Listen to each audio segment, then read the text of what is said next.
اعوذ باللہ من الشیطان الرجیم بسم اللہ الرحمن الرحیم نحمدہ ونصلی علی رسولہ الکریم فاما بعد۔ محترم ناظرین، آج انشاءاللہ میں آپ کی خدمت میں حضور صلی اللہ علیہ وآلہ وسلم کا حکم بجا لانا ان صحابہ کے بارے میں ایک ایسا واقعہ سناؤں گا جسے سن کر آپ لوگوں کو صحابہ کے بارے میں معلومات حاصل ہوگی، اللہ کے دین کے بارے میں، نبی کریم صلی اللہ علیہ وآلہ وسلم کے صحابہ کے بارے میں ہم جان سکے کہ صحابہ کرام نبی کریم صلی اللہ علیہ وآلہ وسلم کے کتنے فرمان بردار تھے۔ حضرت عروہ بن زبیر رضی اللہ عنہما فرماتے ہیں، حضور صلی اللہ علیہ وآلہ وسلم نے حضرت عبداللہ بن جہش رضی اللہ عنہ کو بطن نخلا مقام پر بھیجا اور ان سے فرمایا تم وہاں جاؤ اور قریش کے بارے میں کچھ خبر لے کر آؤ۔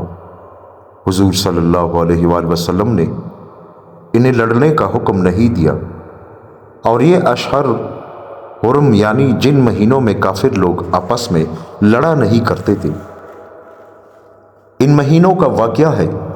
حضور صلی اللہ علیہ وآلہ وسلم نے انہیں یہ نہیں بتایا تھا کہ انہوں نے کہاں جانا ہے، بلکہ انہیں ایک خط لکھ کر دیا جو کہ بند تھا، اور ان سے فرمایا تم اپنے ساتھیوں کو لے کر جاؤ اور چلتے چلتے 2 دن ہو جائے تو یہ خط کھول کر دیکھ لینا، اور اس میں میں نے تمہیں جس چیز کا حکم دیا ہو اس پر عمل کر لینا۔ خط پڑھنے کے بعد اپنے کسی ساتھی کو اپنے ساتھ جانے پر مجبور نہ کرنا۔ 2 دن سفر کرنے کے بعد انہوں نے وہ خط کھولا اور اسے پڑھا تو اس میں لکھا ہوا تھا کہ یہاں سے چل کر مقام نخلا پر پہنچو اور قریش کے بارے میں جو خبریں تمہیں پہنچے تم وہ لے کر ہمارے پاس آؤ۔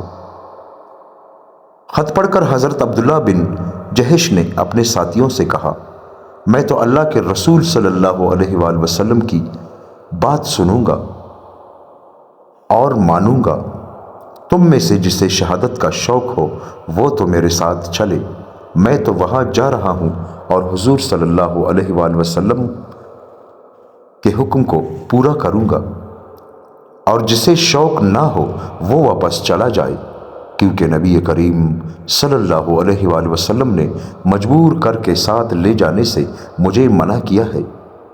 لیکن وہ تمام صحابہ ان کے ساتھ آگے نخلا گئے، ان میں سے کوئی واپس نہ گیا۔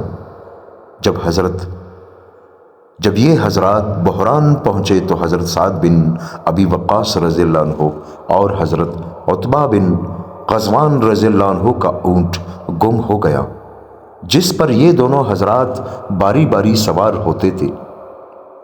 یہ حضرات اونٹ ڈھونڈنے کے لیے پیچھے رہ گئے اور باقی لوگ چل کر مقام نخلا پہنچ گئے۔ عمرو بن حضرمی، حکم بن کیسان، عثمان بن عبداللہ اور مغیرہ بن عبداللہ ان کے پاس سے گزرے۔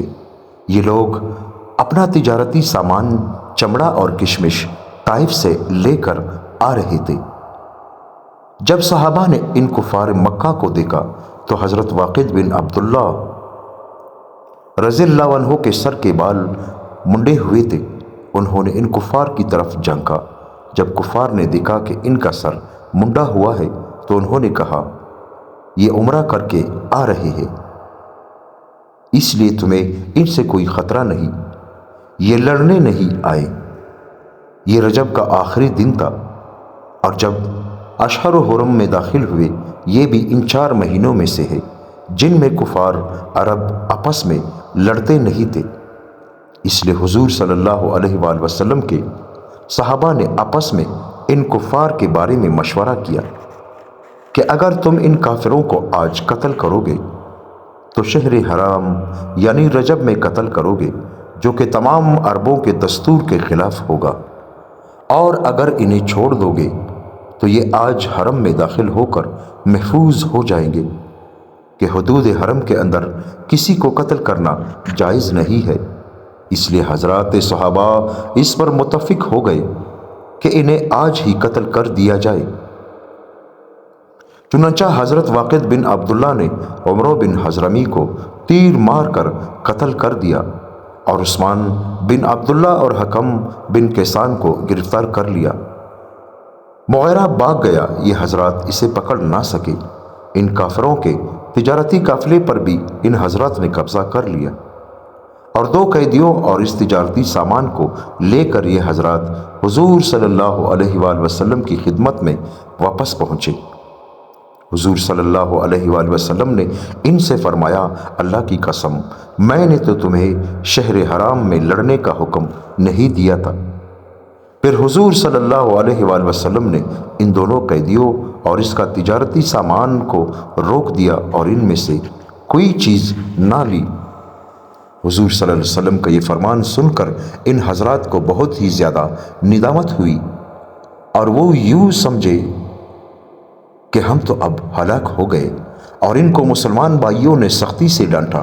اور جب قریش کو اس واقعے کی خبر ملی تو انہوں نے کہا، محمد صلی اللہ علیہ وآلہ وسلم نے شہر حرام میں خون بہایا ہے اور اس مہینے میں مال پر قبضہ کیا ہے اور ہمارے آدمیوں کو قید کیا ہے اور شہر حرام کی بے حرمتی کی ہے اور اسے دوسرے مہینوں کی طرح عام مہینہ بنا دیا ہے۔ اس پر اللہ تعالیٰ نے اس بارے میں آیت نازل فرمائی، جس کا ترجمہ یہ ہے۔ دوستو، لوگ آپ سے شہر حرام میں قتال کرنے کے متعلق سوال کرتے ہیں۔ آپ صلی اللہ علیہ وآلہ وسلم فرما دیجئے کہ اس میں خاص طور پر یعنی عمدن قتال کرنا جرم عظیم ہے اور اللہ تعالیٰ کی راہ سے روک ٹوک کرنا اور اللہ تعالیٰ کے ساتھ کفر کرنا اور مسجد حرام کعبے کے ساتھ اور جو لوگ مسجد حرام کے اہل تھے ان کو اس سے خارج کر دینا جرم عظیم ہے اللہ تعالیٰ کے نزدیک، اور فتنہ پروازی کرنا اس قتل خاص سے بدرجہ بڑھ کر ہے۔ اللہ تعالیٰ فرما رہے ہیں، اللہ تعالیٰ کو نہ ماننا قتل سے بھی بڑا گناہ ہے۔ جب یہ آیت نازل ہوئی تو حضور صلی اللہ علیہ وآلہ وسلم نے تجارتی سامان تو لے لیا لیکن قیدیوں کو فدیہ دے کر چھوڑ دیا۔ نخلا جانے والے مسلمانوں نے کہا، یا رسول اللہ، کیا آپ صلی اللہ علیہ وآلہ وسلم کو امید ہے کہ ہمیں اس غزوے پر ثواب ملے گا؟ تو اللہ تعالیٰ نے اس بارے میں یہ آیت نازل فرمائی، ان الذین آمنوا والذین ہاجروا وجاہدوا فی سبیل اللہ اولئک یرجون رحمت اللہ۔ حقیقتاً جو لوگ ایمان لائے ہوئے ہو اور جن لوگوں نے راہ خدا میں ترک وطن کیا ہو اور جہاد کیا ہو، ایسے لوگ تو رحمت خداوندی کے امیدوار ہوا کرتے ہیں، اور اللہ تعالیٰ اس غلطی کو معاف کر دیں گے اور تم پر رحمت کریں گے۔ اس غزوے میں جانے والے 8 آدمی تھے اور ان کے امیر حضرت عبداللہ بن جہش رضی اللہ عنہ 90 آدمی تھے۔ حضرت جندب بن عبداللہ رضی اللہ عنہ فرماتے ہیں، حضور صلی اللہ علیہ وآلہ وسلم نے ایک جماعت بھیجی اور ان کا امیر حضرت عبیدہ بن حارث رضی اللہ عنہ کو بنایا۔ جب حضرت عبیدہ چلنے لگے تو حضور صلی اللہ علیہ وآلہ وسلم کی محبت کے غلبے میں جدائی کی وجہ سے رونے لگے۔ حضور صلی اللہ علیہ وآلہ وسلم نے ان کی جگہ دوسرے کو بھیج دیا جن کا نام حضرت عبداللہ بن جہش رضی اللہ عنہ تھا، اور انہیں ایک خط لکھ کر دیا، اور حضور صلی اللہ علیہ وآلہ وسلم نے انہیں حکم دیا کہ مدینے سے فلاں جگہ جائیں اور وہاں جا کر یہ خط کھول کر پڑھیں، اور پھر اس میں جہاں جانے کو لکھا ہے وہاں چلے جائیں، اور اس جگہ پہنچنے سے پہلے یہ خط نہ پڑھے، اور یہ بھی فرمایا اپنے ساتھ کسی کو آگے جانے پر مجبور نہ کرنا۔ چنانچہ جب حضرت عبداللہ بن جہش رضی اللہ عنہ اس جگہ پر پہنچے تو انہوں نے وہ خط پڑھا، اور خط پڑھ کر انا للہ و انا الیہ راجعون پڑھی اور کہا، میں تو اللہ اور اس کے رسول کی بات سنوں گا اور مانوں گا۔ ان کے ساتھیوں میں سے 2 حضرات واپس چلے گئے اور باقی سب ان کے ساتھ آ گئے۔ ان حضرات کو ابن الحضرمی ملا تو انہوں نے اسے قتل کر دیا، لیکن یہ معلوم نہ ہو سکا کہ یہ واقعہ رجب کا ہے یا جمادی الثانی کا۔ مشرکوں نے کہا، مسلمانوں نے شہر حرام یعنی رجب میں قتل کیا ہے۔ اس پر یہ آیت نازل ہوئی، یسألونک عن الشہر الحرام قتال فیہ قل قتال فیہ کبیر سے لے کر والفتنۃ اکبر من القتل تک۔ اس پر بعض مسلمانوں نے کہا اگرچہ اس جماعت والوں نے کام تو اچھا کیا ہے لیکن انہیں ثواب نہیں ملے گا۔ اس پر یہ آیت نازل ہوئی۔ دوستو، جو میں نے پہلے آپ کے سامنے تلاوت کی، حضرت ابن عمر رضی اللہ عنہما فرماتے ہیں حضور صلی اللہ علیہ وآلہ وسلم نے غزوہ خندق کے موقع پر فرمایا کوئی بھی راستے میں عصر کی نماز نہ پڑھے بلکہ سب بنو قریظہ پہنچ کر نماز پڑھیں گے۔ چنانچہ صحابہ بنو قریظہ کی طرف چل پڑے۔ بعض صحابہ ابھی راستے میں ہی تھے کہ نماز کا وقت ہو گیا، تو بعض لوگوں نے کہا ہم تو عصر کی نماز وہاں بنو قریظہ پہنچ کر ہی پڑھیں گے، اور بعض لوگوں نے کہا ہم تو یہاں راستے میں ہی نماز پڑھ لیں گے، کیونکہ حضور صلی اللہ علیہ وآلہ وسلم کا مقصد یہ تھا کہ ہم تیز چلے، یہ نہیں تھا کہ راستے میں چاہے وقت ہو جائے پھر بھی ہم نماز نہ پڑھیں۔ اس کا حضور صلی اللہ علیہ وآلہ وسلم نے تذکرہ کیا گیا۔ حضور صلی اللہ علیہ وسلم نے ان دونوں قسم کے حضرات میں سے کسی کو بھی کچھ نہ کہا۔ حضرت کعب بن مالک رضی اللہ عنہ فرماتے ہیں جب حضور صلی اللہ علیہ وآلہ وسلم غزوہ خندق سے واپس ہوئے تو آپ صلی اللہ علیہ وآلہ وسلم نے ہتھیار اتار دیے تھے، پھر دوبارہ ہتھیار لگا لیے اور طہارت فرمائی۔ وحیم راوی کی حدیث میں یہ ہے کہ حضور صلی اللہ علیہ وآلہ وسلم نے غزوہ خندق سے واپس آ کر ہتھیار اتار دیے تھے۔ پھر حضرت جبرائیل علیہ السلام نے آسمان سے حاضر خدمت ہو کر کہا آپ لڑنے والے دشمن بنو قریظہ کے خلاف اپنے مددگار جمع کر لے۔ کیا بات ہے، میں دیکھ رہا ہوں کہ آپ صلی اللہ علیہ وآلہ وسلم نے ہتھیار اتار دیے ہیں، حالانکہ ہم فرشتوں نے ابھی تک ہتھیار نہیں اتارے۔ یہ سنتے ہی حضور صلی اللہ علیہ وآلہ وسلم گھبرا کر اٹھے اور لوگوں کو بڑی تاکید سے یہ حکم دیا کہ وہ سب بنو قریظہ پہنچ کر ہی عصر کی نماز پڑھے۔ چنانچہ صحابہ ہتھیار لگا کر چل پڑے اور بنو قریظہ پہنچنے سے پہلے ہی سورج غروب ہونے لگا۔ اس پر صحابہ کا نماز عصر کے بارے میں اختلاف ہو گیا۔ کچھ لوگوں نے کہا نماز پڑھ لو، حضور صلی اللہ علیہ وآلہ وسلم کا یہ مقصد نہیں تھا کہ تم نماز وقت پر پڑھنا چھوڑ دو، اور کچھ لوگوں نے کہا حضور صلی اللہ علیہ وآلہ وسلم نے ہمیں بہت زور سے یہ تاکید فرمائی تھی کہ ہم بنو قریظہ پہنچ کر ہی نماز پڑھیں، اس لیے ہم حضور صلی اللہ علیہ وآلہ وسلم کا حکم مان کر نماز نہیں پڑھ رہے ہیں، لہٰذا ہمیں کوئی گناہ نہیں ہوگا۔ چنانچہ ایک جماعت نے راستے میں عصر کی نماز ایمان کے ساتھ ثواب کی امید میں پڑھ لی، اور دوسری جماعت نے نہ پڑھی بلکہ بنو قریظہ پہنچ کر سورج غروب ہونے کے بعد ایمان کے ساتھ ثواب کی امید میں پڑھ لی۔ حضور صلی اللہ علیہ وآلہ وسلم نے معلوم ہونے پر دونوں جماعتوں میں سے کسی کو کچھ نہ کہا۔ حضرت جابر رضی اللہ عنہ فرماتے ہیں جب حضور صلی اللہ علیہ وآلہ وسلم نے جنگ حنین کے دن دیکھا کہ لوگ میدان چھوڑ کر جا رہے ہیں تو فرمایا اے عباس، زور سے یہ آواز لگا، اے انصار کی جماعت، اے حدیبیہ میں درخت کے نیچے بیعت ہونے والوں۔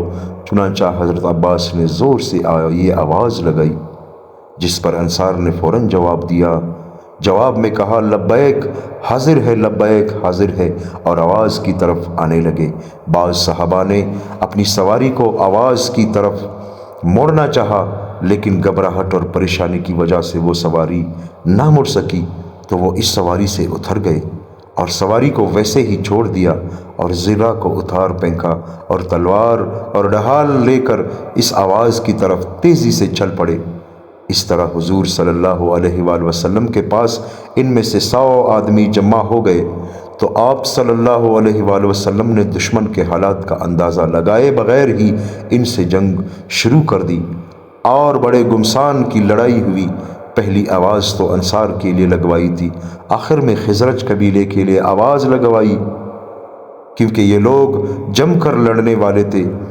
پھر حضور صلی اللہ علیہ وآلہ وسلم نے اپنی سواریوں کی طرف جھانکا تو آپ کی نظر اس جگہ پر پڑی جہاں خوب زور شور سے تلواریں چل رہی تھی۔